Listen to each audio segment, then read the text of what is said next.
Maksud urusan dibikin lancar bukan urusan duniawi aja. Orang kalau pikirannya akhirat walal akhiratu khairu wa abqa. Allah bikin mudah urusannya termasuk taufik. Pengen ngaji gampang, pengen jamaah gampang, pengen bangun malam gampang, pengen sedekah gampang. Karena ada orang yang sulit untuk sedekah, untuk berjamaah, untuk baca Quran, padahal badan sehat, waktu kosong, duit banyak begitu. Allah nggak kasih taufik. Jama'allahu lahu syamlah, Allah bikin mudah segala urusannya. Wa atathu dunya wa hiya radimah. Ini yang pikirannya akhirat. Ya, kata Nabi, dunia akan datang secara gila kepada dia. Maksudnya dunia butuh sama dia, bukan dia butuh sama dunia. Masya Allah. Tapi sebaliknya, maka di dunia hammah. Tapi kalau orang pikirannya dunia, nolong orang ada unsur, bantu orang ada unsur. Dari pagi udah pusing mikirin dunia, terus Senin, Selasa, Rabu, Kamis, Jumat, Sabtu, Minggu, terus dunia. Ja'ala faqrahu baina ainaihi. Allah bikin kemiskinan, kefakiran ada di depan matanya. Walaupun duit banyak, dia kayak orang miskin terus. Dia gak bisa nikmatin, dia gak bisa jadi itu wasilah untuk pergi haji, untuk umroh, untuk menyenangkan orang tua, untuk bersedekah. Kayak orang fakir terus. Nauzubillah min. Wa farraqa alaihi syablah. Urusannya dibikin sulit. Quran ada 10 depan matanya, gak bakal dia baca. Duit depositnya banyak, ngasih makan kenyangin satu kucing juga gak bisa jaga dia orang. Gak bisa dia sampai ke tanah suci ziarah makam Nabi, gak bisa. 100.000 dia sumbang masjid pun hatinya dongkol. Walam ya'tihi minad dunya illa ma qudira lah, kata Nabi, dan tidak akan datang kekayaan hissi, maknawi, duniawi untuk dia kecuali udah yang ditentukan sama Allah SWT. Saudara Imam Yahya bin Mu'adz Ar-Razi mengatakan, takut dunia syadidun wa tarkul jannah asyadda minhu. Emang ninggalin dunia ini sulit. Kita semua hidup di dunia ini butuh sama dunia. Ninggalin dunia emang sulit. Tapi ninggalin surga lebih sulit. Kita pilih mana nih? Pilih sholat atau kerja? Karena kalau nggak kerja nggak dapat duit. Oh iya, berat dong, berat. Ninggalin sholat ini nggak dapat surga. Berat mana yang ditinggalin? Ninggalin sholat. Berarti ninggalin surga lebih sulit daripada ninggalin dunia. Wa inna mahrul jannah tarkud dunia. Maharnya surga ninggalin dunia. Bukan berarti nggak kerja, tapi jangan sampai terlena sama dunia. Bukan berarti nggak boleh punya motor, nggak boleh punya mobil bagus, nggak boleh punya rumah bagus. Jangan sampai itu semua menjadi sebab kamu terlena, nggak bangun malam, nggak sholat, nggak ibadah, durhaka. Nauzubillah ini akhirat selamanya nih, akhirat selamanya, dunia cuma sebentar.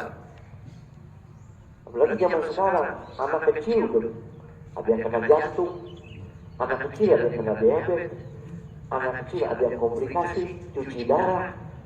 Jangan sekarang. Ini umur beda sama orang dulu. Orang dulu, Masya Allah, 80 tahun, 70 tahun, masih sehat, masih macul. Orang sekarang 40 tahun udah anggot-anggotan tinggal. Ini pikirin sesuatu kehidupan yang lama, selamanya abadi.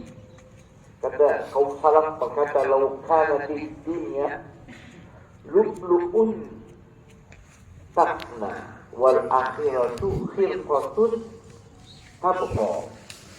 Lakana yanbaghi lil akili an yu'thira ma yabqa ala ma yafna. Fa kaifa wal amru bil akas." Jikalau mana Dunia ini diumpamakan mutiara tapi lumer habis, berlian lumer habis, lalu akhirat serbet tapi nggak hancur. Ente pilih mana nih? Mutiara kayak permen setengah jam habis, sama ente dapat serbet, pilih mana?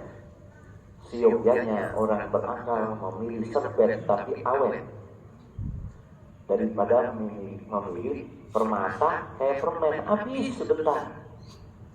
Namun yang terjadi apa? Sebaliknya, orang lebih memilih yang lumer, yang sirna daripada yang abadi.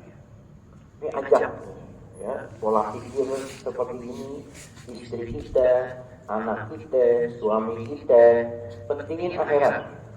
Sumbernya di mana? Di rumah, kehidupan rumah.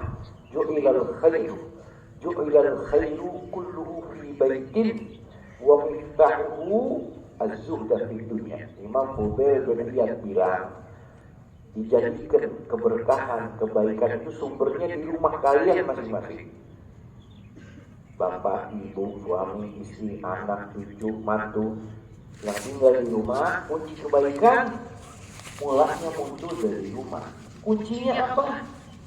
Zuhud dengan dunia. Wajah ila syarru kulluhu bi baitin wa miftahu hubbad dunya. Keburukan sumbernya juga dari rumah.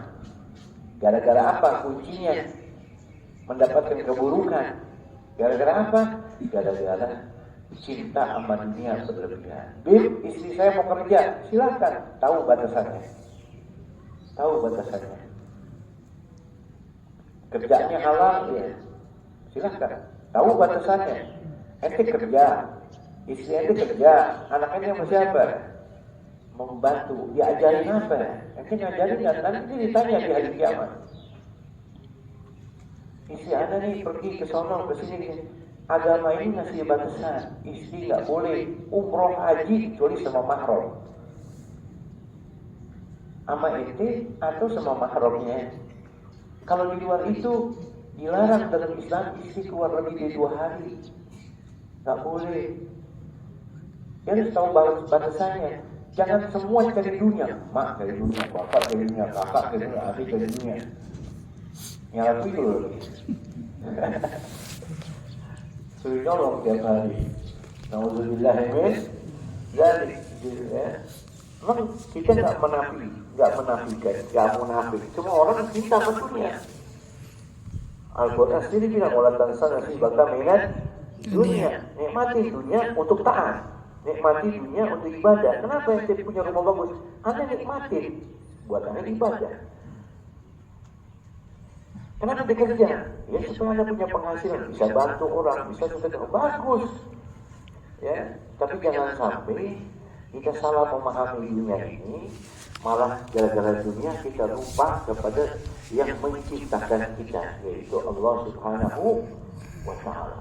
Lupa sama Rasulullah SAW. Ya, lupa kalau apa yang kita punya ini hanya titipan. Jadi di sini kata Nabi bisa terakhir, hadhihi dunya fahdaruha, hati-hatilah.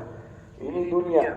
Contohnya itu jadi bangkai, manusia-manusia yang jadi mayat membawa apa namanya hasil kerakusan dunianya. Khatimatun. Saya pikir cukup ya. Ya, ngaji sedikit aja deh yang diamalin. Ya, Anda pengen langsung jadi ahli zuhud, jangan berat, nggak bisa. Ya, dikit-dikit aja dulu. Ya, inti zuhud keluar masuknya duit sama di hati ente. Masuk dapat sekian, alhamdulillah. Keluar sekian, alhamdulillah. Nggak ada yang nggak bingung, nggak ada yang nggak ngemis, nggak ada yang nggak mencuri, udah ada yang nggak nahan, udah ada yang nggak bangga dengan titipan itu. Itu hakikat zuhud. Sebenarnya jadi orang yang zuhud di dunia. Amin. Ya, dikasih sifat qanaah, dikasih sifat zuhud, dikasih sifat dermawan, dikasih sifat berbagi, dikasih sifat peduli, ya, mengutamakan orang mungkin lain daripada diri kita sendiri. Ya, ini ciri-ciri umatnya Rasul yang dibangga-banggakan oleh Muhammad sallallahu alaihi wasallam, dan jadikan apa yang Allah berikan kepada kita wasilah untuk kita dekat kepada Allah Subhanahu wa ta'ala. Amin ya rabbal alamin. Wallahu a'lam bis shawab. Rabbi zidni ilma.